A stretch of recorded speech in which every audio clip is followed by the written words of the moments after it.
What if experiences from decades ago are still being held by your body and still rewriting your biology today? Welcome to this episode of the Biology of Trauma podcast. I'm your host, Dr. Aimie. 1 month after losing what had given my life meaning for 6 years, I developed chronic fatigue syndrome and autoimmunity. I remember lying there thinking, I don't know who I am anymore. I had lost myself in pouring into everyone else, and my body responded. That experience really started my own healing journey because I realized how much unresolved loss had become my biology. 20 years of research now confirms what my body had experienced. And today's guest is going to share us that research. This is Dr. Karestan Koenen. She's a Harvard researcher who has followed over 100,000 women now for decades, and her work documents in the best way possible what happens in the body, in our biology, with the long-term impact of trauma. We're going to cover stalking and how that affects heart health to epigenetic changes that we can now measure. We also talk about why the major disease studies don't even include trauma in the first place and why that's a problem. Let's dive in. Welcome. I am excited for our guest today. I'm really excited to go into this conversation today with a phenomenal person that I've followed her work for years, and I'm excited to share her expertise and knowledge with you all. Hi, Karestan, welcome. Hi, I'm excited to be here. Thank you for having me. Absolutely. I love the work that you have done, so I'm really excited to have you have this platform to be able to share some of your insights. Dr. Koenen is one of the top researchers for really the impact of trauma on our biology. And I feel that it is a disgrace that her work has not been more publicized.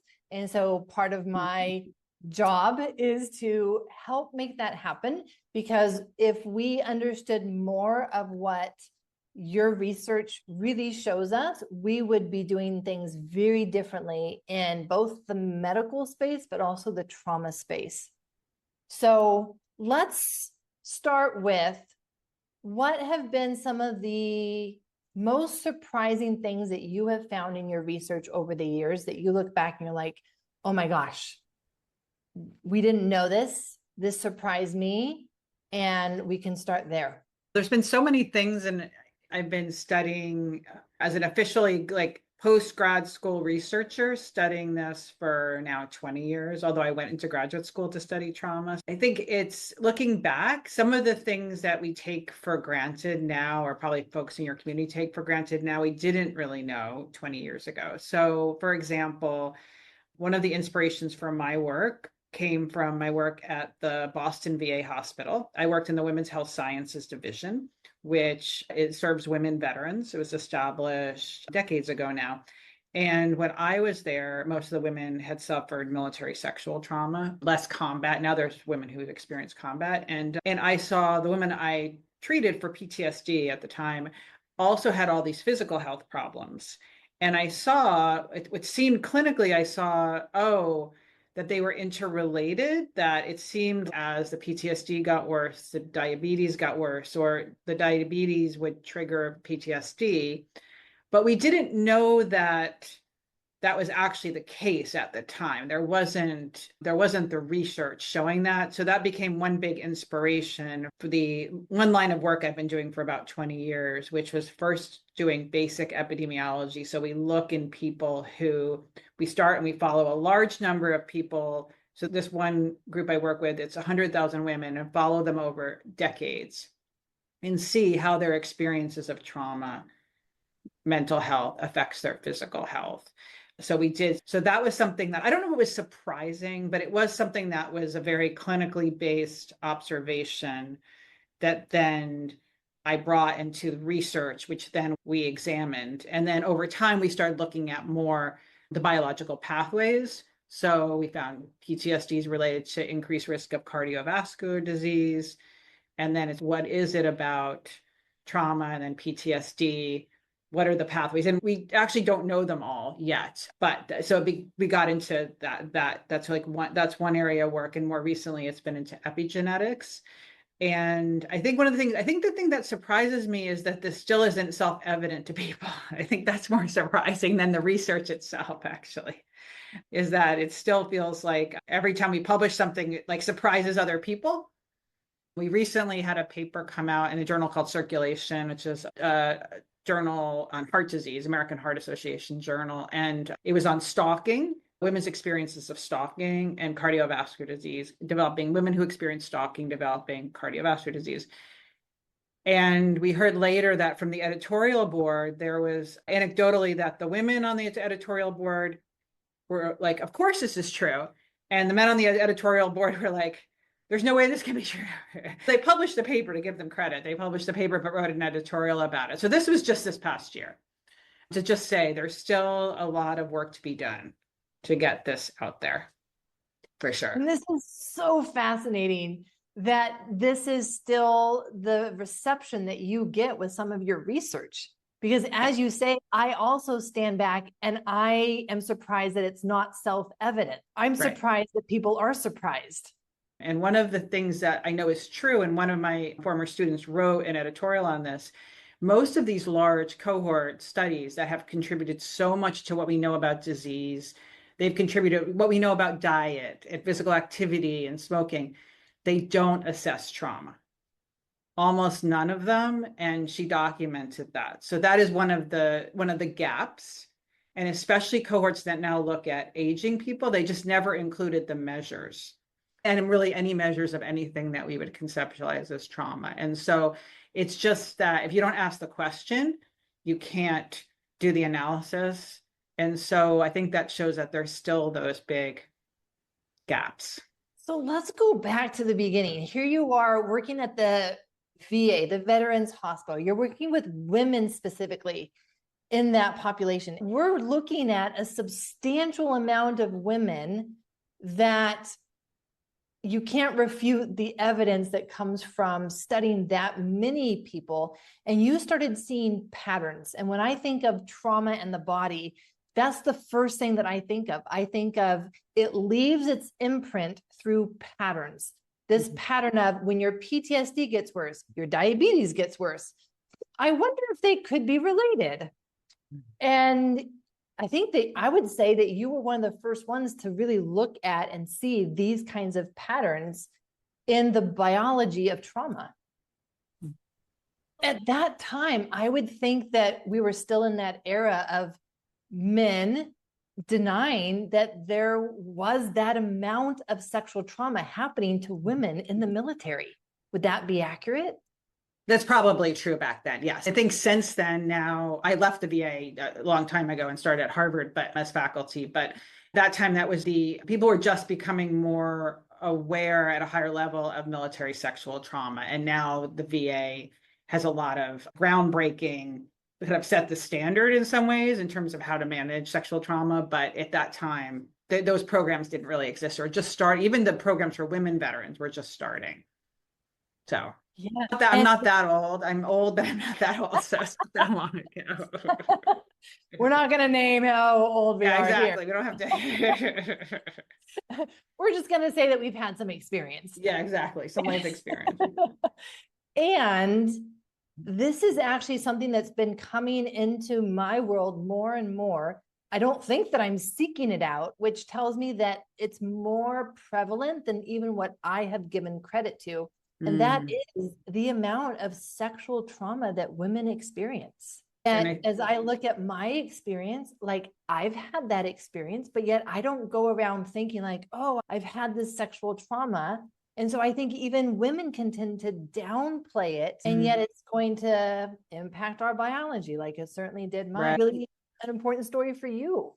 Yeah, two things. Like one, from the research point of view, that this paper we did this past year on stalking, one of the reasons we wanted to look at non-contact violence that women experience. So the sort of more, we published on sexual assault, but the very prevalent, more day-to-day things that women experience, and found that even looking at that, we found these effects, stalking and needing to take a restraining order out. And those experiences are, if you look at some workplaces, it's women will report 80%, depending on the context, have experienced workplace sexual harassment, let alone on the street and that kind of thing. And also for myself, yeah, I mean, the whole reason I got into the trauma field was because of a sexual assault I experienced in my 20s, which kind of changed the direction of what I was doing with my life through my own recovery. And at that time, the consciousness of this was not, there's the early 90s, was just not where it is now. I always say that when I started my career, I would go if I was on a plane, for example, and someone asks what you do and you're honest, sometimes you don't necessarily say you study trauma because that's heavy. But if you're honest, a decade or so ago, people would say, oh, like Vietnam veterans or like the movie Platoon. And then at some point, I think it was after 9/11, it shifted and people would start saying their own stories or their family member stories or talk about something else. And it became much more. So I do think there's more awareness now, but whether awareness of how prevalent it is, I don't know. I see that the pandemic was another big shift globally in people's awareness. Is that what you've seen as well? Agree. That's very true too. Yes, I think that was another. I think 9/11 and then the pandemic shifted for sure. I totally agree. Yeah, and looking back at 9/11, I think that one of the reasons why that was significant for this greater awareness and trauma, just in my own circles, was this idea that we can experience vicarious trauma by watching bad things happen, even if we aren't there. I think if you're not there, I was in New York City at the time of the attacks, and even if you weren't directly impacted, like in the towers or something, people had that experience. So I think that's probably exactly true. Which is encouraging that there's been these layers of unfolding of our awareness of trauma over the years, and the more global awareness of all the different ways in which it can present itself, be experienced. So with all of your research, if you could summarize what trauma is, how would you define it? I know, right? Like, how do you explain what trauma actually is for people? That's a good question, because my conceptualization of what might be traumatic has really continues to broaden, frankly. So I'm getting probably broader and broader. I love that. But so the way I usually think about it is trauma is something that is experienced as uncontrollable, unpredictable, and overwhelms in some way. Your book is much more specific, your ability to cope, to respond. So those kind of the characteristics. And I think in terms of the pandemic, the pandemic generally had a lot of qualities of trauma, meaning it was uncontrollable, unpredictable, and depending on your context and situation, overwhelmed a lot of people's ability to cope, or a lot of the things people normally would do to cope were not available, whether it was because of social distancing or other things. So I think there was that also mass traumatic aspect of it as well. Yeah. And as I think about stalking and that sense of, I am never safe wherever I am. Exactly. And I think that's what the pandemic also brought out, is it doesn't matter where I am. I'm not safe anywhere right now, because I'll make a joke about the toilet paper. Like, we were all frantically worrying about, am I going to have enough toilet paper? But the much larger elements of, we don't even know what this virus is. We don't know if we're safe. People seem to be dying. Like, it just became this overarching fear that we all were not safe, and other people made us exposed. And so we're not even safe with other people. It was so much insecurity that whole situation created. And I think something that was distinct for me versus being in New York on 9/11, they're very obviously different kinds of experiences, but living in New York City, I lived in Manhattan, my sister did, my brother did, at 9/11, the sense of community and coming together after that was profound. We would go to each other's house for dinner every night, there was so much pulling together. And I think the pandemic, what you're pointing out is that one of the most protective aspects after traumatic event is the right kind of social support. And in the pandemic, we were denied that. In fact, like you said, it became maybe you had your bubble with a few people, but people outside the bubble, and that was really eroded. That was a very kind of different experience. For those people within your bubble, you Right. are seeing their coping mechanisms come out, and you're like, Exactly.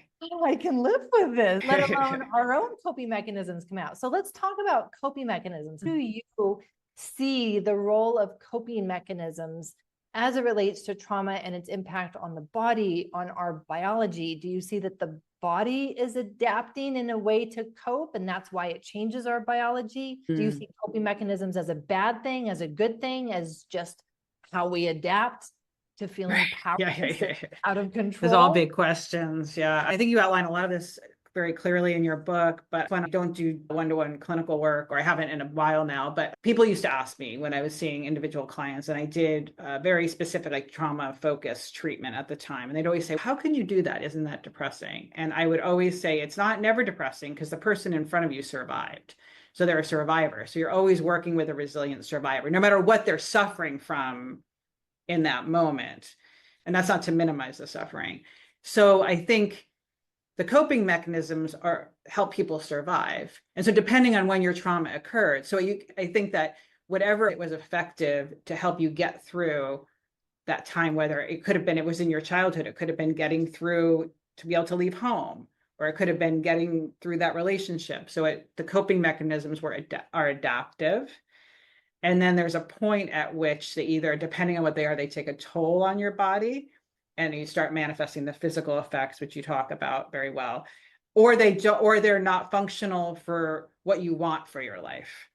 Like, I think of a woman I once treated who had in terms of her trauma, a lot of it, she was very avoidant about, because of what happened to her, going out during the day. She could actually go out of the house at night, but not during the day. And of course that interfered with her. That was adaptive in the context she had been in, but it interfered with all kinds of aspects of her life. So in terms of where she wanted to go as a young adult woman, where she saw her future, then that coping mechanism wasn't working anymore. It was getting in her way. So I think that's true of many, many different coping mechanisms. And the body copes with trauma too, also adapting, and the hypervigilance, which then takes a toll. And so I think it's multi-layered, I guess I would say. Yeah, I love that aspect of it taking a toll, because that's exactly what we see in medicine in terms of allostatic load. Allostatic load is the toll that living chronically with these coping mechanisms takes. But you mentioned resilience, that when you're working with someone, anyone else, right? Like when we are working with someone and we're actually working with their resilient self. That's a really important aspect, especially as we then want to bring in meaning into the conversation. Where do we find our meaning? How do we create meaning? So what would be your definition of resilience, given all that you know of trauma and the body? So in our research, we define resilience as person has had trauma or some kind of adversity, and not only has adapted psychologically, meaning have lower levels of PTSD, depression, anxiety that sort of aren't interfering with their life, and also has some positive psychological functioning or positive well-being. And that could be life purpose, optimism, and what that is, that can be defined in different ways. And in different studies, we look at it in different ways. And we find that people who have this, and the negative and the positive, they're not opposite each other or orthogonal. They actually are almost like two separate tracks. So people could also have a lot. I think what makes it complicated is people can have a lot of classic, let's say PTSD or symptoms, and also have some of this positive and be making meaning. So I think that, but when I think of resilience, I think about that ability to not only cope and manage symptoms, but to bring something more out of the experience or out of your life or out of, these things like purpose and optimism and altruism, and it takes different forms for different people, but. I like that. This idea of making something more out Yes. of your life, not Yes. letting your entire life be absorbed by that, but making something more out of it. Right. You're making me think of so many of my addiction medicine patients. So it's okay. Let me share with you where my brain just took me. And I'd love to hear your thoughts on where you identify the resilience aspect of them.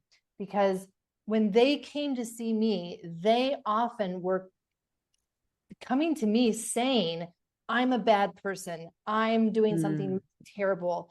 I'm a failure. I'm horrible. I'm broken. They're just give up on me.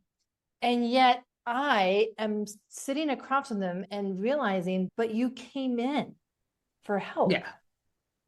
Exactly. But it seems so often once they got there, what they really wanted to share was more of what we would probably call like their trauma self, in very non-academic terms, of course. Right. Their trauma self, which is more of the, I'm feeling like I'm out of control. I'm feeling like I'm powerless. I'm feeling like I'm helpless. And being able to see the resilient self and speak to that is what I remembered really being able to shift the conversation and help them have hope and be able to take that next step and not just sit in that helplessness. Yes, I think that's powerful and beautiful. And I don't know what your training was like, but I feel like I wish I had more of that in my clinical training explicitly. I think over time you kind of learn that, but there's more strengths-based. I think people are more focused on strengths-based models, which is like another word for it, where because you're always bringing in someone's strengths to help for all of us. We rely on our aspects of ourselves that are stronger to help with the aspects that are more vulnerable. But to do that explicitly in a treatment setting, it's just not the way I was trained at the time. It's something I learned just through, I think, experience and also hearing people's stories, and especially people who have experienced really significant childhood abuse and somehow managed to live. And even they came to treatment because of distress and being upset about how they were operating in certain aspects of their life. They always had some area where they showed strength. Everyone has an area, at least one, where they show strength. Sometimes it's with their pet, but. And being able to help them see that. And then I'm curious, from your understanding, I want to say, we don't want to avoid different aspects of them. And so how do we walk that line of speaking to your strengths, speaking to the possibilities, speaking to the fact that you are taking some action while also acknowledging that you have lived in terror and you still feel a little child, and we're not going to neglect that. We're not going to pretend that that's not there and only do the positive and the strength finding. In terms of models that I've been exposed to, for me, are newer models. Again, they weren't models I learned in my clinical psychology PhD, but like internal family systems and models informed by that, I think are quite explicitly good at that, because this whole idea of these different, whether you say parts or different aspects of self, and being explicit in that, even that to acknowledge the terrified part, but that's not all of you. Or the angry part, of the part that acts out and does things that you're ashamed of, that's also not all of you. And so I think that, to me, you probably have more experience with those models than I do. I'm not trained in those models, but from what I've learned about them and worked with them myself, that has been very effective, that being so explicit about it. Yes. And I was excited to see a published study on that. They looked at rheumatoid arthritis patients, and all they applied was these parts of them, and being able to speak to these parts that are like, if that pain could speak to you, something so basic in terms of parts, but it was allowing just that open communication as opposed to I hate my pain. I don't want to feel my pain. And so I Right. just That's want it to the go away. It's the acceptance and the conversation with, that's why the parts is helpful, because you can talk to Yes. the fearful part or the angry part. You can talk to your pain rather than exactly, all I want is to make my pain go away. I hate the pain. Exactly. Right. And Okay. so as we talk about then meaning, I know that this Mhm. has become important to you and in your research. What role does meaning play in our mental health, in our best health? Yeah, it's critical. It is, again, from a mental health model, I don't think we're always very good at studying that explicitly, but there's so much research, especially things like life purpose. And so I think and again, it can be different for different people. For some people, find that could be religious meaning or in faith meaning, but it can also be in terms of contribution, feeling like you contribute in some way, or meaning in terms of or in terms of how you operate in your family. So it can be very broad. I think as long as the person feels like there's meaning and that it's important for people to feel like they're contributing in some way. That's important to them. It reminds me of the studies that show that there's a risk for those who want to retire. Yes, exactly. Yes. You Yes. retire and you may lose your life purpose because your work Right. was your life purpose. And Yes. all of a sudden you get sick. This is when Mhm. many people die. This is when the suicide rate for males goes up. The Exactly. lack of Exactly. purpose and meaning is huge for us.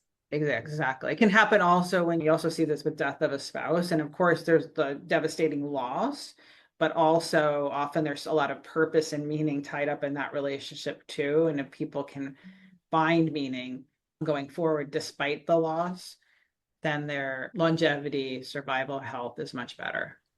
You just put a big knot in my stomach Oh. because I'm just connecting a dot that I hadn't really connected before. At the end of the 6 years when I had my adopted son, I had him for 6 years. And at the end of that, as I transitioned him to the other family, that's exactly what I remember feeling.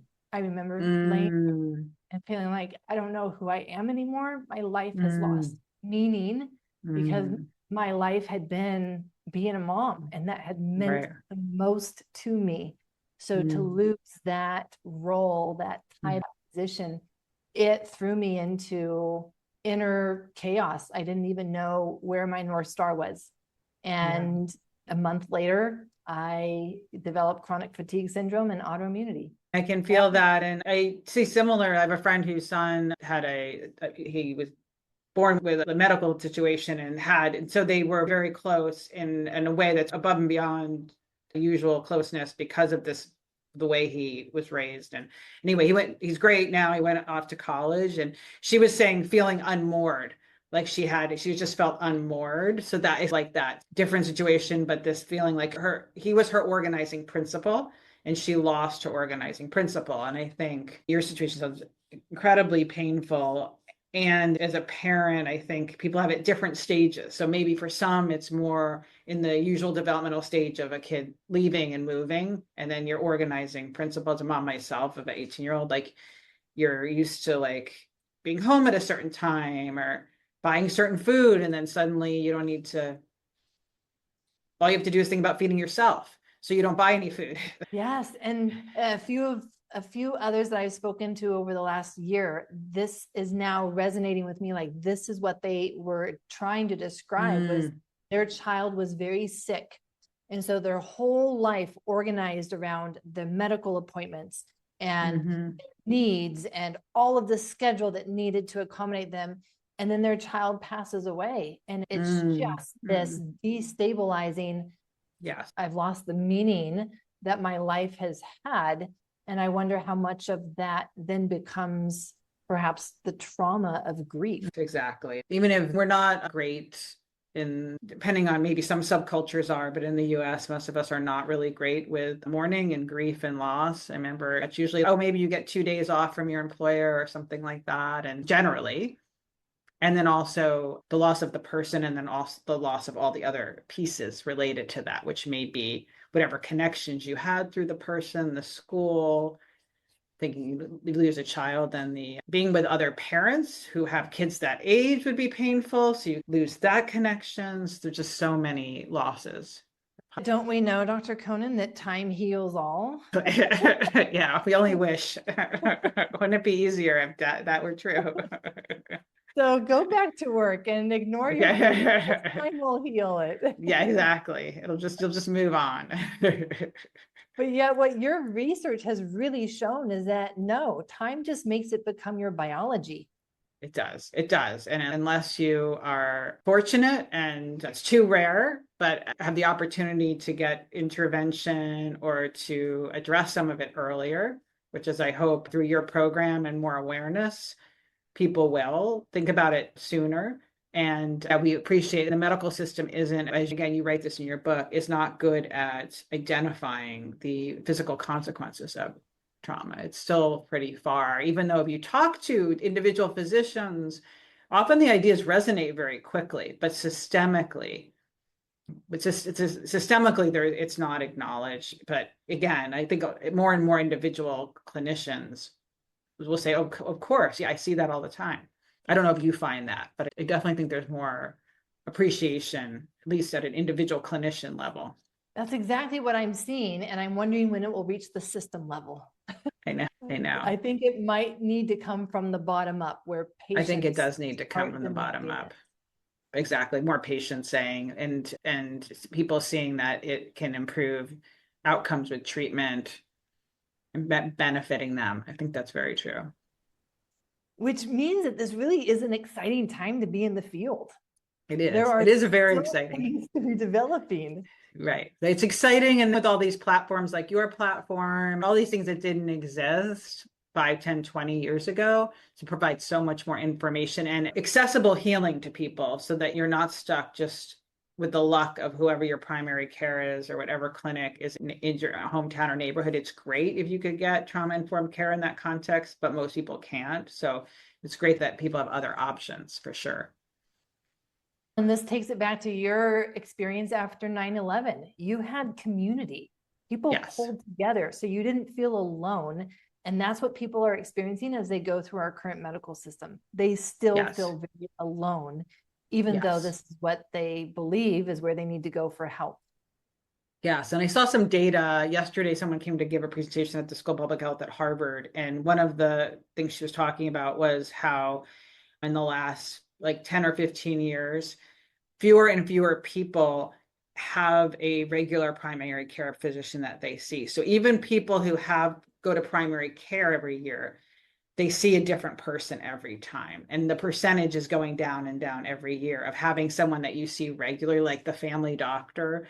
And so you don't even have that regular person who might see that, hey, did something happen, you look different, or knows your history. They have their records, but they don't have the relationship history, which then people are less likely to bring up things that happen, and there's less of a trusting relationship. So I think there's a lot of things that are, like you said, are going in the kind of the opposite direction of we'd want. So this is true. Just socially, globally, we have moved towards more disruptions of relationships than this continuity of relationships. That's very true.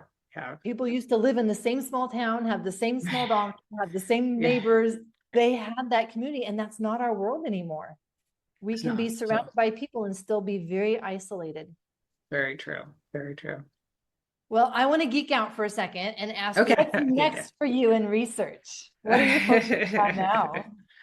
So I think that one of the most exciting area, we have a couple different areas. So one area that's really exciting is what I was talking about with epigenetics. Epigenetics, if we think about our DNA, our genes is like our alphabet. So it's how the epigenetics influences how genes are expressed. The other way I've heard it explained that worked for me, the first time I ever heard about this was, we often think about something being genetic or your DNA. That's, if you play music, that's the notes.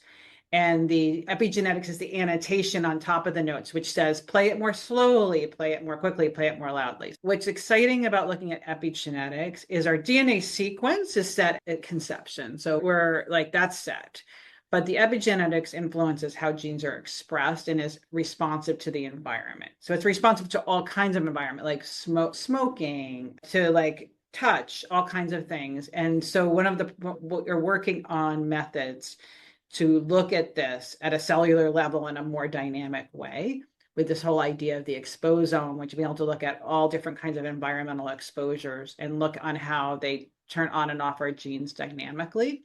And this is something called the Biology of Adversity Project, with the goal of, in the ideal world, now this is a long way off, but looking at catching some of these changes with certain kinds of experiences earlier so that we can identify before they actually manifest in like chronic inflammatory conditions and things. So if you could actually look at when this starts and you had a dynamic way of looking at it, then maybe we could address it earlier. And that's always the hope, that it takes a long time to get there. So that's one really exciting area. And then the other exciting area for me is bringing in I've also, in terms of, I'm a scientist, but I've also been passionate about yoga, breathwork, meditation, all kinds of somatic healing, energy healing, all kinds of things like that for the past several decades. Use them myself. I teach yoga, I teach breathwork, and bringing the two together. So actually doing more studies of somatic practices for trauma, particularly around on using those where you don't even talk, like trauma-informed yoga,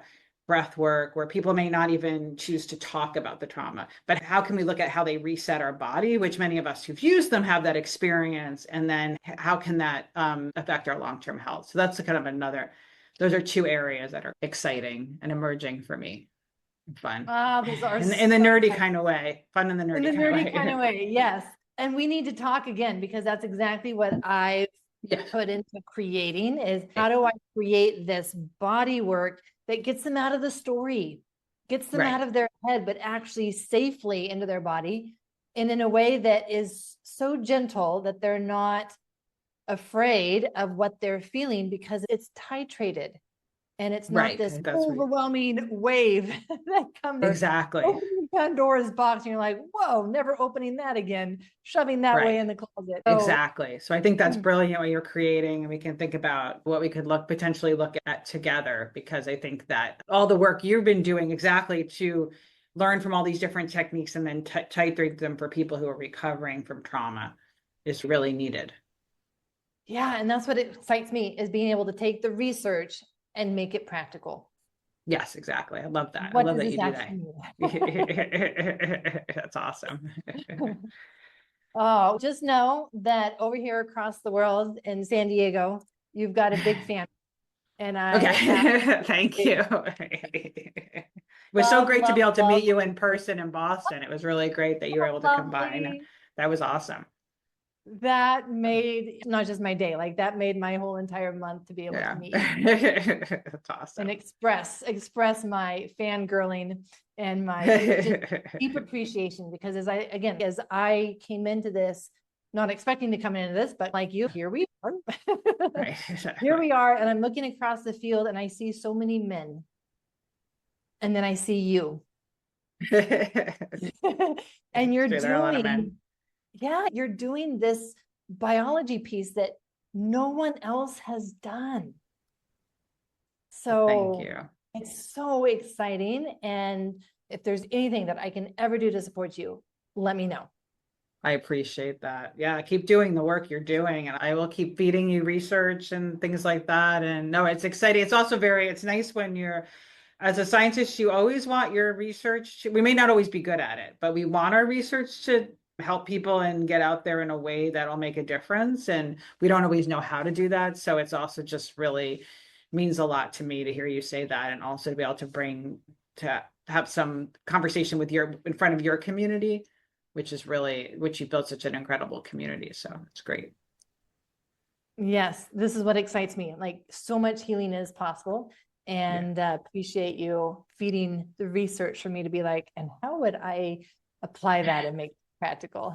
Exactly. And with that, we will conclude today. Dr. Koenen, thank you again for your time here, your work, and your heart behind it all. And with that, lots of love, and have a wonderful rest of your day. Here's what stays with me from this conversation. We've been told that time heals, go back to work, stay busy, the pain will fade.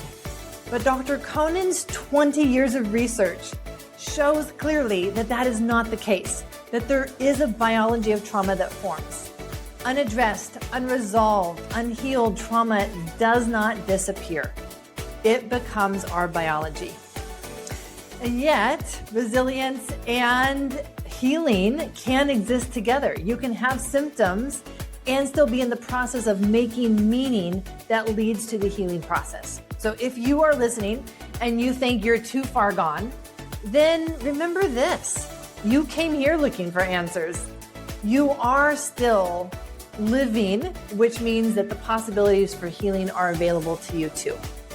If you want to understand more of how trauma shows up in our body, then I've put together a free guide that's called Steps to Identify and Heal Stored Trauma. And this intentionally focuses on stored trauma in the body, and especially through the lens of it becoming our biology. And so what health conditions can you have that might suggest that your body is also holding pain, fear, and overwhelm?